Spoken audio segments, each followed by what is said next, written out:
Paz y bien, amados hermanos, Dios les bendiga, sean bienvenidos a este nuevo video de su canal católico, Espacio de Reflexión, con su hermano y amigo Luis Guzmán.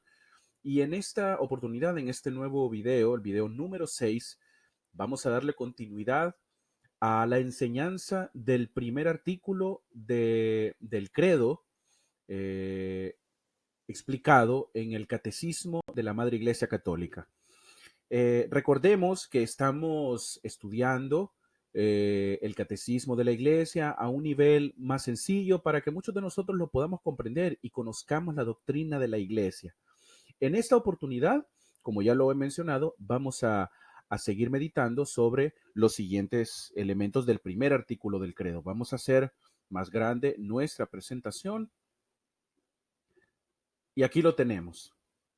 El primer artículo del credo. Creo en Dios Padre, Todopoderoso, Creador del cielo y de la tierra. La parte número 3 de la explicación de este video. Veíamos en videos anteriores la estructura de este primer artículo. Ya habíamos estudiado un poco creer en un solo Dios, el Padre, el Todopoderoso, el Creador. Y en esta oportunidad vamos a ver el cielo y la tierra y el hombre. Estos apartados que están marcados en rojo son los que estaremos estudiando en esta oportunidad. Para comenzar, amado hermano, el cielo y la tierra. ¿Dónde lo podemos encontrar? En el numeral 325 y siguientes del Catecismo de la Iglesia. El símbolo de los apóstoles o el credo de los apóstoles, como ya lo habíamos visto en videos anteriores, el credo de los apóstoles profesa que Dios es el creador del cielo y de la tierra. Así lo explica. Y el credo o el símbolo de Nicea-Constantinopla aclara que es de todo lo visible y lo invisible. Creo en un solo Señor, Dios Padre Todopoderoso, creador del cielo y de la tierra, de todo lo visible y lo invisible. Y estos son los dos elementos o las dos maneras de poder manifestar que Dios es el creador tanto de lo que es terrenal como lo que es también espiritual, ¿verdad? Pero vamos a entender entonces el significado de la expresión cielo y tierra. Vamos a entenderlo dentro del catecismo y de acuerdo a la enseñanza de la iglesia, que cielo y tierra es todo lo que existe, es la creación entera, la plenitud de la creación. La tierra es el mundo de los hombres, o el mundo visible, vamos a decirlo en esos términos, y el cielo o los cielos es el mundo invisible. Y este término también del cielo o los cielos lo podemos entender también como el firmamento, también como el lugar propio de Dios, ¿verdad? Que siempre atribuimos a que el cielo es el lugar donde habita Dios, donde Dios está, el Dios de los cielos. ¿Dónde está Dios? Está en el cielo, decimos comúnmente. También el término del cielo o los cielos también, según el catecismo, hace referencia a la gloria escatológica. ¿Qué es esta cuestión de la escatología? Es hablar sobre el fin de los tiempos, pero en los términos de la plenitud de los tiempos, ¿verdad? De la gloria en la plenitud de los tiempos. Y también el cielo se refiere también a ese lugar, entre comillas, ¿verdad? Es un lugar, no un lugar geográfico, pero sí un lugar donde están aquellas criaturas espirituales llamados o mejor conocidos como los ángeles. Y vamos a hablar un poco sobre eso también. Los ángeles, precisamente en los numerales 328 y siguientes del catecismo. Los ángeles, amados hermanos, los ángeles son una verdad de fe. Son una verdad de fe debido a qué? A los diversos testimonios en escritura. Recordemos que hay varios nombres de ángeles dentro del Evangelio y en otros pasajes también, donde la palabra ángel como tal, en su origen, en su etimología del latín y del griego, significa que son mensajeros de Dios. Y estos a su vez son obviamente servidores de Dios. El Catecismo de la Iglesia en el numeral 330 da una definición. Dice que los ángeles son criaturas puramente espirituales que tienen inteligencia, voluntad, son personales e inmortales y superan en perfección a todas las criaturas visibles. Estos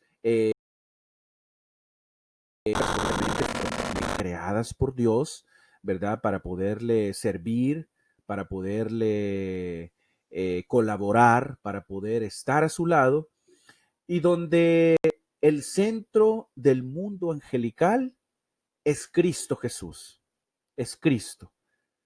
¿Cómo lo podemos ver esto? En el Evangelio de San Mateo, en el capítulo 25, versículo 31, dice que cuando el Hijo del Hombre venga en su gloria, acompañado de todos sus ángeles. Está haciendo una referencia a cuando venga nuevamente el Señor y va a venir rodeado en todo su esplendor, en ese poder, en esa omnipotencia. Va a venir acompañado de todos los ángeles, de ese mundo angelical, sirviéndole, glorificándole, como lo dicen algunos pasajes de la Escritura. Eso es lo que menciona, a grosso modo, el catecismo sobre los ángeles. Ahora veamos un poco sobre el mundo visible. ¿Dónde podemos encontrar esto? En el Catecismo de la Iglesia, en el numeral 337 y siguientes. Recordemos, amado hermano, que cuando hablamos del mundo visible, estamos hablando de todo aquello que puede ser, que es tangible, ¿verdad? Hablamos precisamente que la obra del Creador es una obra, entre comillas, vamos a decirlo, que se separa en 6 días de trabajo y en un séptimo día que se vuelve el descanso de Dios. Esto de acuerdo al libro del Génesis, ¿verdad? Ya muchos de nosotros conocemos la historia del Génesis, pero siempre es importante repasarla y leerla para entender qué es lo que nos quiere transmitir el libro del Génesis en esta explicación. La obra del Creador se realiza en 6 días de trabajo, ¿verdad? Recordemos que no son 6 días calendarios, esto es algo meramente simbólico y da a entender un séptimo día, que es ese día de descanso, que es tan importante que hasta Dios descansa, hermano. Y es importante que entendamos esto también. Y en el mundo visible hay una jerarquía en la cuestión, en el tiempo de la creación de las criaturas, ¿verdad? La jerarquía de las criaturas está expresada por el orden de los 6 días que fue creado, de lo menos perfecto, ¿verdad? Hasta lo más perfecto. Y esto significa que el hombre es la cumbre de toda la creación. Dios realiza una perfección en cuanto a la creación del hombre y lo deja al final, ¿verdad? En cuanto a esa creación, Dios realiza su mejor obra creando al hombre. Por eso se dice que el hombre es la cumbre de toda la creación y que ya lo vamos a ver en las láminas siguientes. El hombre es la cumbre de toda la creación. Vamos a la siguiente lámina. Y esta creación, mi querido hermano, esta creación está hecha con miras al Sabbat, lo que se conoce como el Sabbat, que es, en este Sabbat, es la culminación de la obra de los 6 días. El Sabbat es el día de descanso y por tanto, este día de descanso estaba dirigido al culto y a la adoración a Dios. Ahí eh, podemos observarlo aquí en la diapositiva que esta creación, ¿verdad? Debido a que está hecho con miras al Sabbat, está dedicado, por lo tanto, al culto y a la adoración a Dios. Pero en el cristianismo hay un elemento plenamente importante, sumamente importante, que es lo que conocemos como el octavo día. Y la Escritura lo dice, habla de un octavo día. Pero ¿qué es ese octavo día? Es la resurrección de Cristo. El séptimo día, dice el catecismo, en el séptimo día acaba la primera creación. Y el octavo día comienza la nueva creación. Así, la obra de la creación culmina en una obra todavía más grande, que es la redención. Es decir, que la nueva creación surge a partir de la resurrección de Jesucristo. Vamos ahora a hablar un poco sobre el hombre. Ya como el segundo apartado de nuestro video, el hombre lo podemos encontrar en el Catecismo de la Iglesia, en el numeral 355 y siguientes. El Catecismo de la Iglesia menciona sobre que el hombre ocupa un lugar único en la creación. Por eso decíamos anteriormente que el hombre es la cumbre de la creación y debido a eso ocupa un lugar único en la creación y lo divide en 4 apartados. El Catecismo lo separa en 4 apartados. Primero, que el hombre está hecho a imagen de Dios. Segundo, en su propia naturaleza, une al mundo espiritual y al mundo material. Tercero, el hombre o el ser humano, vaya, es creado hombre y mujer. Cuarto, Dios lo estableció en la amistad con él. Estos 4 elementos vamos a mencionar un poco. Yo he tratado de rescatar lo que a mi punto de vista ha sido lo más sobresaliente dentro de estos 4 elementos del catecismo y los vamos a estudiar en estos precisos momentos. El primero de ellos, a imagen de Dios. ¿Qué podemos rescatar de lo que el catecismo nos enseña? Primero, de todas las criaturas visibles, solo el hombre es capaz de conocer y amar a su creador. ¿Por qué? Porque tiene razón, porque tiene voluntad. Segundo, por haber sido hecho a imagen de Dios, tiene la dignidad de persona. No es solamente algo, sino que es alguien. La creación del hombre, del ser humano, no es algo creado, es alguien creado. Y eso le da identidad, le da dignidad de persona. Recordemos que las características para poder ser una persona es que tiene que tener eh, razón, voluntad, libertad, para que pueda ser una persona. Dios creó todo para el hombre, pero el hombre fue creado para servir y amar a Dios y para ofrecerle toda la creación. Esa es la razón por la que el hombre fue creado, ya lo habíamos visto en un video anterior, para conocer, para amar y para servir a Dios y para ofrecerle toda la creación. Y Dios crea todo para el hombre. Es vamos a decirlo en un término así, un ganar-ganar, porque así Dios es servido por el ser humano, es adorado, es amado por el ser humano, y Dios, como buen padre, nos da todo lo que Él crea para nuestro bienestar. Y el misterio del hombre, mi querido hermano, solo se esclarece con el Verbo encarnado. El misterio del hombre solo se aclara, digamos que se esclarece con la encarnación de Jesús, porque la idea de Dios es que el ser humano sea como es Jesús. Y por último, el género humano forma una unidad. Somos hermanos todos. Somos hermanos. Así lo dice el Catecismo de la Iglesia. Olvidándonos de culturas, olvidándonos de otras circunstancias, todos somos hermanos y tenemos que amarnos como hermanos. Segundo, uno de alma y cuerpo. En latín, corpore et anima unus. Uno de alma y cuerpo, uno solo. ¿Qué podemos rescatar en el catecismo? Que la persona humana, creada a imagen de Dios, es un ser a la vez corporal y espiritual. Eso lo podemos ver en el libro del Génesis, capítulo 2, versículo 7. Cuando Dios crea de la tierra, del polvo de la tierra, eso es la parte corporal. Y cuando sopla sobre él y le da el aliento de vida, esa es la parte espiritual del ser humano. El alma es lo que hay de más valor en el hombre. Eso es el alma, aquello por lo que es particularmente imagen de Dios, el principio espiritual en el hombre. Eso es el alma, aquello que tiene lo que hay de más valor en el ser humano, aquello por lo que realmente somos imagen de Dios, porque somos imagen de Dios, que es lo que se diría que es el principio espiritual en el hombre. El cuerpo, amado hermano, participa de la dignidad de la imagen de Dios. Es por eso que el cuerpo es el templo del Espíritu Santo. También participa de la dignidad de la imagen de Dios y hay que cuidarlo también.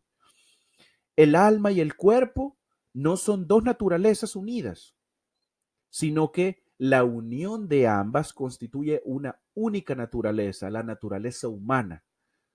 No es que el alma y el cuerpo sean dos cosas totalmente separadas, sino que la iglesia, Dios lo ha manifestado, lo ha revelado de que es una sola esencia, la esencia humana, la naturaleza humana, la unión de ambos elementos. El tercero, hombre y mujer los creó. El hombre y la mujer, amado hermano, son con la misma dignidad imagen de Dios. Ambos son imagen de Dios. Ser hombre y ser mujer reflejan la sabiduría y la bondad del Creador. Ser hombre y ser mujer, aún eh, teniendo diferencias por ser hombre y mujer, que ya lo vamos a ver en adelante, eh, pero son ambos hechos a imagen de Dios. Recordemos, por eso no me quise adelantar en la lámina anterior, Dios no es hecho a imagen del hombre. Dios no es hombre ni mujer, ya lo habíamos dicho en videos anteriores. Dios no es hombre ni mujer, sino que es espíritu puro. Dios es espíritu. Dios los crea al hombre y a la mujer para hacer comunión. Esta comunión eh, en donde cada uno es ayuda del otro, porque son iguales en cuanto a personas, con la misma dignidad como personas, pero son también al mismo tiempo complementarios en cuanto masculino y en cuanto a femenino. Entonces, el ser hombre y ser mujer son comunión, son uno solo, ¿verdad? Como cuando recibimos el cuerpo de Cristo en la Santa Eucaristía, somos uno en Cristo. Somos uno en Cristo también. Pero también, en el caso del hombre y la mujer, hay una complementariedad en cuanto que hay masculinidad y femineidad. Y en el plan de Dios, el hombre y la mujer están llamados a someter la tierra como administradores de Dios. Y este sometimiento de la tierra involucra aquella misión que se le dio al hombre y a la mujer de cuidar, aquella misión de ser administradores, de proteger, de bien utilizar los recursos que Dios nos da. Y por último, amado hermano, el número 4, el hombre en el paraíso. El primer hombre fue creado ¿cómo? Fue creado bueno, en amistad con su creador, en armonía consigo mismo, en armonía con la creación y en torno a él, y fue creado también en un estado de santidad y justicia original. Todos estos elementos involucran a la creación del hombre y la mujer cuando estaba en el paraíso. Y ese dominio o ese sometimiento concedido por Dios al ser humano implicaba también el dominio de sí. Esta perfección, poco a poco, por supuesto, hay un relato en el Génesis sobre, que lo vamos a ver en el próximo video, sobre cómo fue que ya el pecado entró en esa circunstancia y ya ese dominio ya se perdió, ese autodominio se perdió. Entonces, Dios crea también al hombre como un ser íntegro, ordenado, libre de la triple concupiscencia. Recordemos que la concupiscencia, la palabra concupiscencia es la tendencia al pecado, la tendencia a hacer el mal. ¿Cuál es esa triple concupiscencia de lo que nos habla el catecismo? Es los placeres de los sentidos, la apetencia de los bienes terrenos y la afirmación de sí contra los imperativos de la razón. En otras palabras, la soberbia de la vida. Esto también lo explica el apóstol San Juan sobre esos tres elementos: los placeres de los sentidos, la apetencia de los bienes terrenos, ¿verdad? Y la afirmación de sí contra los imperativos de la razón. Esas son las palabras textuales que utiliza el catecismo. Este último, ¿cómo podríamos entenderlo? Como aquella soberbia, como aquella autosuficiencia de que yo no necesito de nadie, no necesito de Dios para poder ser feliz. Entonces, autoafirmarme de que mi razón es la única que prevalece. Es así como llegamos a nuestro apartado para reflexionar y meditar. Amados hermanos, Dios es el creador del cielo y de la tierra, del mundo visible y de lo invisible, y por tanto, nuestro deber, nuestro llamado es a obedecer a nuestro creador. En toda nuestra vida estamos rodeados de la custodia e intercesión de los ángeles, y por tanto, los invito a que agradezcamos a Dios también por ese mundo angelical que siempre está a nuestro lado, protegiéndonos, cuidándonos, donde Dios ha proveído a nosotros, los seres humanos, de esta ayuda angelical. Y recordemos que Dios nos crea buenos y debemos constantemente buscar esa santidad para luchar contra nuestras propias debilidades. Amados hermanos, paz y bien para todos ustedes. Les agradezco la atención prestada a este video. Que Dios Todopoderoso les bendiga. Los invito a que se suscriban al canal, compartan el video a todos aquellos que ustedes consideren que necesitan conocer la sana doctrina de la Santa Madre Iglesia Católica. Hasta el próximo video. Que Dios me los bendiga.